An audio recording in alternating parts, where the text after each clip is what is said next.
Everyone, I am किशोर कारसेकर। तो इस video में हम बात करने वाले हैं नीट करेक्शन विंडो के बारे में।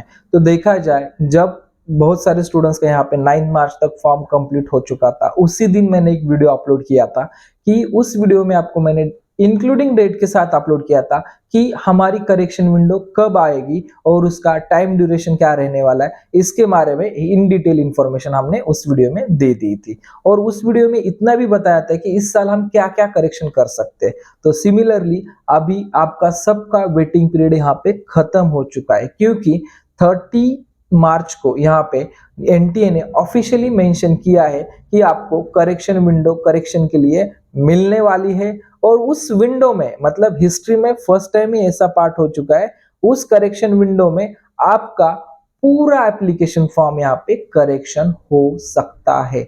जैसे आपने स्टार्ट से फॉर्म लेके एंड तक जितना भी, मतलब आपकी पर्सनल डिटेल से लेके डॉक्यूमेंट्स अपलोडिंग तक जितनी भी आपने डिटेल्स भरी है, उसमें आपका पर्सनल डिटेल्स रहा, एड्रेस डिटेल्स रहा, आपका क्वालिफिकेशन डिटेल्स रहा, बाद में आपके एग्जामिनेशन सेंटर का डिटेल्स रहा, या आपका कैटेगरी डिटेल्स, और आपका लास्ट में आता है डॉक्यूमेंट्स अपलोडिंग डिटेल्स। ये सब डिटेल्स आप वहां पे फ्रेशली यहाँ पे चेंजेस कर सकते हैं। ये एनटीए की ऑफिशियल वेबसाइट का ऑफिशियल नोटिफिकेशन यहाँ पे मैं आपको बता रहा हूँ। चाहे तो मैं आपको इसका इंफॉर्मेशन स्क्रीन पे भी यहाँ पे शो करूंगा और स्क्रीन पे शो करने के बाद वन बाय वन आपको एक एक पॉइंट में यहाँ पे क्लियर करता चलते जाऊंगा। ठीक है, यहाँ पे देखा जाए तो आप स्क्रीन के ऊपर देख सकते हैं, यहाँ पे आपका जो नोटिफिकेशन नीट का वो यहाँ पे मतलब कल आ चुका है। मैंने कि 13 मार्च को, आज 14 मार्च है तो कल आ चुका है। तो इसमें क्लियरली मेंशन किया है जो भी आपका नीट एग्जाम 5 मई को होने वाला है, उस एग्जाम का एप्लीकेशन फॉर्म 16 मार्च तक यहाँ पे चालू है, लेकिन 18 मार्च को आपका करेक्शन विंडो यहाँ पे चालू होने वाला है। ठीक है, तो करेक्शन विंडो में देखा जाए तो 18 मार्च टू यहाँ पे 20 मार्च तक यहाँ पे अपना करेक्शन विंडो चालू रहने वाला है। ठीक है, यानी कि आपको करेक्शन के लिए यहाँ पे 3 डेज यहाँ पे अवेलेबल होने वाले हैं। ठीक से सुनिए, 3 डेज में आपको जो भी आपका फॉर्म भरते समय मिस्टेक हो चुका है, इन्हीं 3 डेज में आपको यहाँ पे करेक्शन करके लेना है। देखा जाए यहाँ पे तो ये फर्स्ट टाइम ही हुआ है कि एनटीए ने पूरा फॉर्म यहाँ पे एडिटेशन की फैसिलिटी दी है। ऐसा क्यों हुआ है? क्योंकि बहुत सारे स्टूडेंट्स ने उनके आधार कार्ड जो थे उनके पेरेंट्स की यूज किए थे, तब उनके आधार कार्ड पे ओटीपी या कुछ प्रॉब्लम्स आ रहे थे, तो उन सभी स्टूडेंट्स को उनके आधार कार्ड रहे या उनके जो आइडेंटिफिकेशन उन्होंने दिया है, वो सभी के लिए आपको यहाँ पे करेक्शन अवेलेबल है। बहुत सारे ऐसे भी स्टूडेंट्स हैं जिन स्टूडेंट्स का फॉर्म भरते टाइम क्वालिफिकेशन डिटेल्स या कुछ जो भी उन्होंने मार्क्स भरे 12th के, उसमें कुछ मिस्टेक्स है, वो स्टूडेंट्स यहाँ पे करेक्शन करके ले सकते हैं। ठीक है, तो देखा जाए तो एनटीए ने कुछ पॉइंट्स दिए, मैं आपको यहाँ पे एक एक मेंशन करते रहूंगा। ठीक है, तो देखा जाए तो अगर किसी स्टूडेंट्स का एप्लीकेशन फॉर्म में कुछ मिस्टेक है तो ही आपको यहाँ पे करेक्शन विंडो पे चेक करना है। वो कैसे चेक करना है? जो फॉर्म आपने भरा है वो फॉर्म की आपकी एप्लीकेशन की सॉफ्ट कॉपी आपके मेल आईडी पे है, और दूसरा जो है आपके हार्ड कॉपी भी आपके पास अवेलेबल है। इन दोनों में से आपको कौन सी भी एक कॉपी अपने सामने रखनी है और सामने रख के आपको पूरा फॉर्म स्टार्ट से लेके एंड तक लाइन बाय लाइन यहाँ पे चेक करना है। अगर उस फॉर्म में कुछ करेक्शन रहता है, इनकेस आपके फॉर्म में कुछ करेक्शन रहता है, तो आपको वो करेक्शन यहाँ पे करने आ सकता है। ठीक है, आपका करेक्शन अगर देखा जाए तो आपके पर्सनल डिटेल से लेके पूरा लास्ट तक आप पूरा यहाँ पे फ्रेश भर सकते हैं। बहुत सारे स्टूडेंट्स की ये भी दिक्कत आ रही थी कि हमने जो फोटो अपलोड किया है, किसी के ऊपर डेट नहीं है, किसके ऊपर नाम नहीं है, या किसके जो भी फॉर्म अपलोड किया है उसमें कुछ स्पेलिंग मिस्टेक हो चुके, ये सभी यहाँ पे पार्ट करेक्शन कर सकते हैं, उसमें कोई आपको प्रॉब्लम नहीं आने वाली। ठीक है, आफ्टर दैट यहाँ पे देखा जाए कि जो भी आपका करेक्शन विंडो का टाइम रहने वाला है वो 3 डे का टाइम है। और उस करेक्शन विंडो में बहुत सारे ऐसे स्टूडेंट्स हैं जिन्होंने फॉर्म भरते समय, अगर ये आपने नोटिस पढ़ा है देख लीजिए, seen it is one time facility for extended, मतलब ये आपने यहाँ पे देखा हुआ रेड मार्क में आया है कि ये बस एक बार ही आपको करेक्शन मिलने वाला है। आफ्टर 20 मार्च आपको कोई भी यहाँ पे करेक्शन अलाउ नहीं होने वाला। तो पहले ऐसा होता था कि एनटीए जिस दिन करेक्शन विंडो ओपन करने वाली है उसी दिन आपको अपडेट दिया जाता था और बाद में बहुत सारे स्टूडेंट्स का ये मिस हो जाता था। लेकिन दिस ईयर एनटीए ने ये बहुत अच्छा किया कि आपको बिफोर 4 डेज ये अपडेट मिल चुका है। तो आप आपका फॉर्म पूरा चेक करके ये आपके जो भी प्रॉब्लम्स है वो यहाँ पे सॉल्व कर सकते हैं। यहाँ पे आप देख सकते हैं कि जो भी कैंडिडेट्स ने पहले फॉर्म भरा है, सुन लीजिए ये बहुत इंपॉर्टेंट पार्ट है।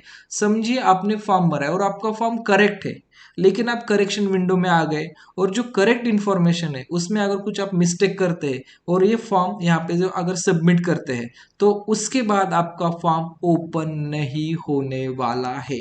बिफोर सबमिशन ही आपका फॉर्म यहाँ पे ओपन होगा और तभी आपका यहाँ पे करेक्शन करके आपको सबमिट करना पड़ेगा। तो अगर आपका सब बराबर है तो आपको यहाँ पे कुछ करने की जरूरत नहीं है। अगर आपका कुछ मिस्टेक है तो ही आपको यहाँ पे करेक्शन करने की जरूरत होने वाली है।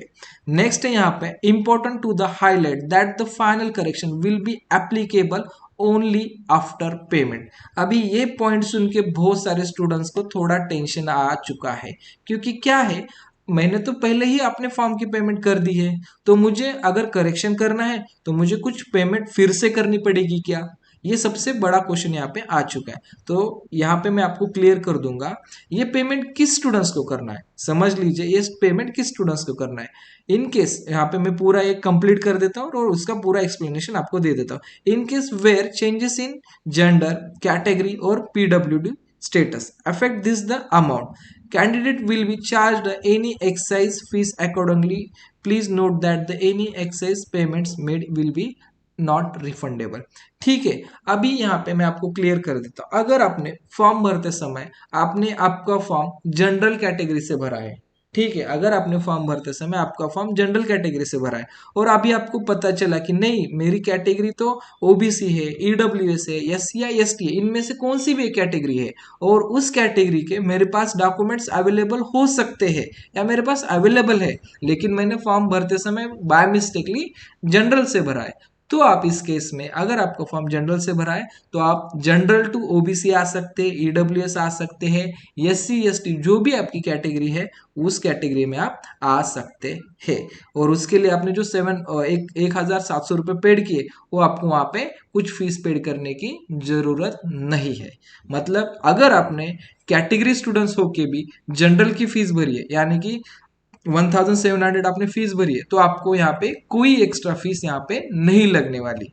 लेकिन किसी कैंडिडेट ने एससी से फॉर्म भरा है, एसटी से भरा है, ओबीसी से भरा है या ईडब्ल्यूएस से भरा है, अगर उस कैंडिडेट ने वो कैटेगरी सर्टिफिकेट मेरे पास अवेलेबल नहीं है या मेरे से बाय मिस्टेकली ये कैटेगरी सेलेक्ट हो चुकी है, उस केस में अगर समझो अपने एससी कैंडिडेट है, उस केस में उस कैंडिडेट ने फॉर्म भरते समय 1,000 फीस पेड की थी, लेकिन उसको अभी पता चला कि मेरी वैलिडिटी ही नहीं आने वाली, मुझे वो एससी कैटेगरी का बेनिफिट ही नहीं मिलने वाला, तो वो कैंडिडेट जो अपनी 1,000 फीस है वो फीस छोड़ के उसको अगर जनरल में जाना है तो उसकी रिमेनिंग जो 700 फीस है वो फीस भर के उस कैटेगरी में जा सकता है। लाइक सिमिलरली एसटी कैटेगरी, बाद में जो ओबीसी है, ओबीसी के लिए आपको एक्स्ट्रा 100 पेड करना पड़ेगा और ईडब्ल्यूएस है उसके लिए 100 पेड करना पड़ेगा। कौन से category? SC to general, ST to general, OBC to general, EWS to general. इस किसी भी कैटेगरी में अगर आप जाते हो तो आपको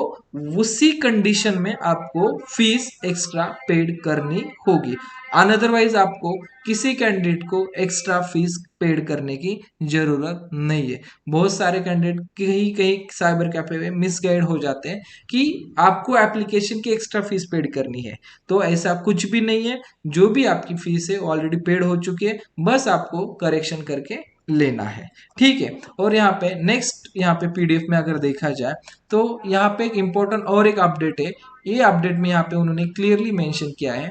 आप सभी फॉर्म तो यहाँ पे चेंज कर सकते हैं, लेकिन कुछ बातें हैं वो आपको चेंज नहीं करने आएगी। उसमें फर्स्ट पार्ट है आपका रजिस्टर्ड मोबाइल नंबर और सेकंड पार्ट है आपका रजिस्टर्ड ईमेल आईडी। ये दो पार्ट आप छोड़ के बाकी सब यहाँ पे करेक्शन कर सकते हैं। क्योंकि ये क्यों चेंज नहीं हो गए, ये भी मैं उसका रीजन बता देता हूँ। क्योंकि ये आपके टोटली वैलिड है और इस पे ओटीपी कंफर्मेशन हो चुका है, इसीलिए आपका ये चेंजेस नहीं होगा। क्योंकि जब आपने फॉर्म स्टार्ट किया तो फर्स्ट आपका जो ओटीपी आया है वो आपका ईमेल ओटीपी आ चुका है, वो वेरीफाई होने के बाद ही आपका आगे का फॉर्म प्रोसेस हो चुका है। नेक्स्ट में आप जब फॉर्म आपका एंड कर रहे हो तो उस टाइम आपका मोबाइल ओटीपी भी आया है, यानी कि आपका मेल आईडी भी वैलिड है और आपका मोबाइल नंबर भी यहाँ पे वैलिड है, तो उसमें आपको कोई चेंजेस नहीं मिलने वाले। ठीक है, उसके अलावा सेकेंड वन देखा जाए आधार कार्ड री ऑथेंटिकेशन। ठीक है, उसमें अगर देखा जाए तो आधार कार्ड भरते समय बहुत सारे स्टूडेंट्स ने आपका खुद का आधार कार्ड पे ओटीपी नहीं आने की वजह से उन स्टूडेंट्स ने यहाँ पे अपने पेरेंट्स भाई बहन किसी का भी यहाँ पे आधार कार्ड अपलोड किया है। अगर ऐसी आपने मिस्टेक की है तो आपको आपका ये 3 डेज का चांस है, इस 3 डेज में आप वो मिस्टेक करेक्शन कर सकते हैं। आपका फ्रेशली जो भी आपका खुद का मतलब जो कैंडिडेट एग्जाम देने जाने वाला है उसी कैंडिडेट को उसका आधार कार्ड यहाँ पे अपलोड करना पड़ेगा। ठीक है, ये रहा आपका एनटीए की ऑफिशियल वेबसाइट का official notification as well as ये आपको पूरा उसका मैंने डिस्क्रिप्शन आपको समझा दिया है। ये पीडीएफ चाहिए आपको तो डिस्क्रिप्शन बॉक्स में जो लिंक है टेलीग्राम एंड व्हाट्सएप की वहां पे आप ज्वाइन होके ये पीडीएफ अवेलेबल करके ले सकते हैं। ठीक है, थैंक यू फॉर वॉचिंग।